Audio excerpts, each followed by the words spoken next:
How to be smart, how to look smart, how to fake it till you make it. Selective quality education. Get ready to learn something useful. I'm Mr. Ray the teacher. There's my social media. Feel free to check it out. Follow, subscribe would be much. So the subject is English, Literature, Grammar 101. The concept is how to answer in full sentence answers. So really important because this is what we use to judge you. So especially if you're writing on a test, so even if you're doing an IELTS test, if you're learning English, or if you're just doing a response which requires any written responses, say for example like tests, quiz, homework. Basically, since we don't have a recording of your voice, this is the way you can come across as smart. And even if you are not that smart, it's a way where you can fake it till you make it. Because you know what? That's what certain people did. And one of them became the President of the United States, Donald Trump. So, how to answer in full sentence answers. First, he didn't really fake it to make. He has a good business track record. But yeah, like no political experience, and you become the leader of the free world. Make of it what you will. Anyway, it's very important to answer in full sentence answers. This is because it makes you look smart. More importantly, if you only write an answer, what about when you look at your notes later? So say you're doing your work in class and you're just looking at the textbook, copying the answer from the book or writing an answer down, but you haven't written a full sentence answer. How will you remember what you wrote about? So it's also good practice and saves you having to copy the question. So common activity that many teachers do is like copy the questions on the board and answer them. Well, yeah, or now that there's cameras, take a photo, just answer in full sentences. It'd be funny how well this video ages because probably there'll be dictation technology soon and people won't be using books. Because before, essays used to be handed in all handwritten, none of this typing stuff. So we'll see. Anyway, it's also good in tests, especially short responses, as you come across as smarter. It's not that hard to write a full sentence answer. We also use it as, well, I use it as a benchmark. And I know many probably would subconsciously, and if they don't, they're denying it, probably, who knows. But my main point is that if you can write full sentence answers in your short responses, you already come across as smart. So we might subconsciously give you the benefit of the doubt because you are coming across as smart. You probably know what you're talking about. The opposite also applies. Or if you don't, how do we know you know? So for example, chicken curry. What about it? So chicken curry what? So what is Bob's favorite food for lunch? Bob's favorite food for lunch is chicken curry. So there's Bob. So don't forget your capital letters, full stop, and other grammar items. You'll be surprised how many people forget it. And here, when you look at this written answer later on, you have the context included. So basically, you see where I'm coming from. You know where you're coming from. You know what's going down. So keywords from the question and linked to the answer. So there's your keywords. Bob's favorite food for lunch. And you got your answer. This is because.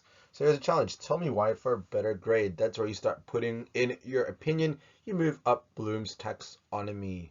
It also is a indicator where if it's just asking you to say something briefly, you don't need to go that far in. So it just depends on what's asked of you, how far you go. And the more you put, generally speaking, the better your grade, so long as it's relevant and it answers the question. So for example, here's another one. The UK, the USA, France, the USSR, so that's the evil communists, and China. So there are the flags. So what? These countries are big, old, rich. Here's the question. So here we're going maybe in history, so a bit of the humanities here. Who were the Allied powers in World War II? And yeah, so some of the concessions we made. Looking back on that. This is not Russia, by the way, but just, yeah, that's not a coincidence. Is it? So the Allied powers in World War II were the UK, the USA, France, the USSR, and China. So I've put an Oxford comma here. Some people always wonder about that. I've made a video on that. Feel free to check that out. Don't forget, again, your grammar. And Again, when you look at this answer later on, you have the context included. You're not just going, oh, random countries. No, you're looking at the Allied powers. So they're the ones that helped win World War II. So again, keywords from the question linked to the answer. So there are your keywords. The Allied powers in World War II were the USA, the UK, France, USSR, and China. And then tell me why for a better grade. And again, same thing. The more you write, the better, generally speaking, especially if it's answering the questions. Well, not especially. It should be answering the questions. That's how you get the marks. Another one, because he was hungry. So why did Bob decide to go fishing? So again, Bob decided to go fishing because he was hungry. So usually it is the verb which gets changed to the past tense. So subject, verb, object. So why did Bob decide to go fishing? So Bob decided to go fishing. There's the keywords in the question.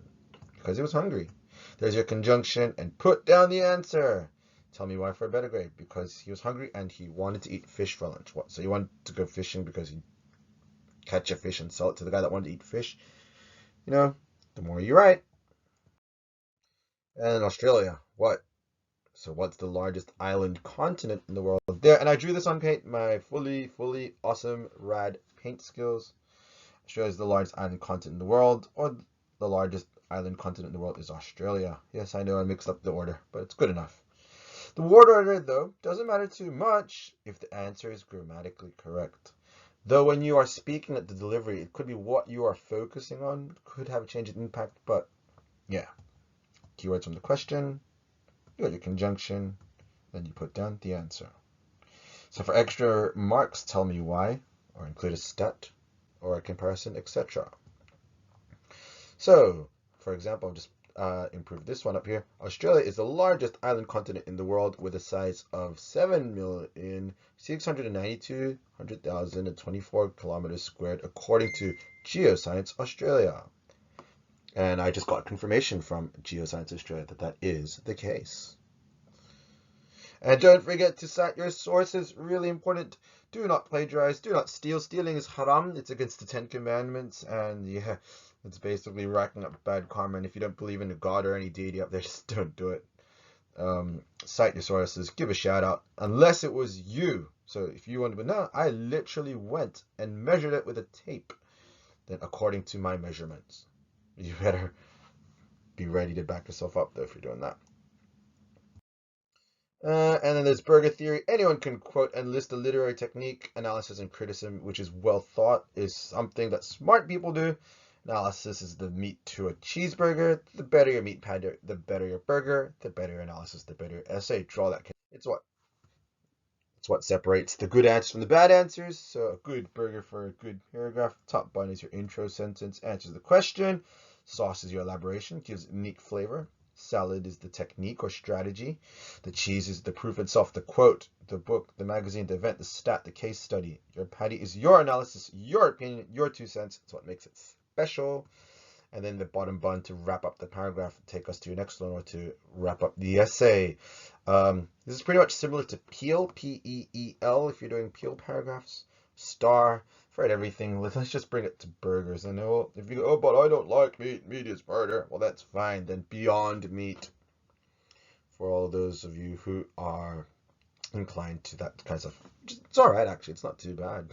But yeah, meat for me.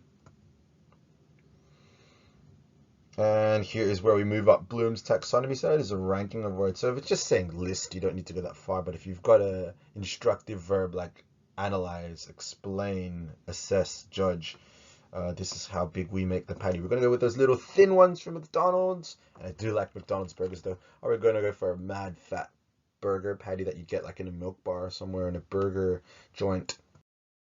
Good burger, not so good burger. So here, not enough analysis. Here, no last sentence. Here, no elaboration on thesis. And here, no analysis at all. Boom, boom, fail. So what did you learn today? If that's what someone asks you, please don't write off the taxpayer money by wasting them, by mucking around in class and messing up, just like how I messed up my line. You basically learn how to answer in full sentences, and it's best to do that First, look at the important words within the question, then incorporate it into the first part of your sentence. Use a conjunction and then answer the question. Sometimes you may need to change the word order or the tense to make the sentence grammatically correct. So yeah, there's your tip. Learn and write for a bright future. Fake it till you make it. And if you are the real deal, awesome. Thanks for watching and your support. Please subscribe, check out my other videos. Spread the word to your classmates, friends, and colleagues if it's helped you out. Check out my Patreon, and if this video is monetized, thanks for watching the ads. It helps a lot too. Special thanks and shout out to Karen Yeager, so she helped me out. And also for Miss Bull, so she was really instrumental in checking this out. And yeah, she gave the thumbs up, so it should be able to help him. Anyway, we'll leave it at that. And also Mr. my ESL teacher, special last but not least. Yeah, so I was an ESL, and yeah, this would also help you out for IELTS or just basically writing well. And if you don't go to selective school and you're in Australia, Sydney, and you're watching this, we basically drill this, or well, the ones I did do it. And it basically means that you can write well. And yeah, and if you're not bothered, be bothered. Because that's the secret to a bright future. And we'll leave it at that. Study hard. Catch you on the flip side. Ciao for now.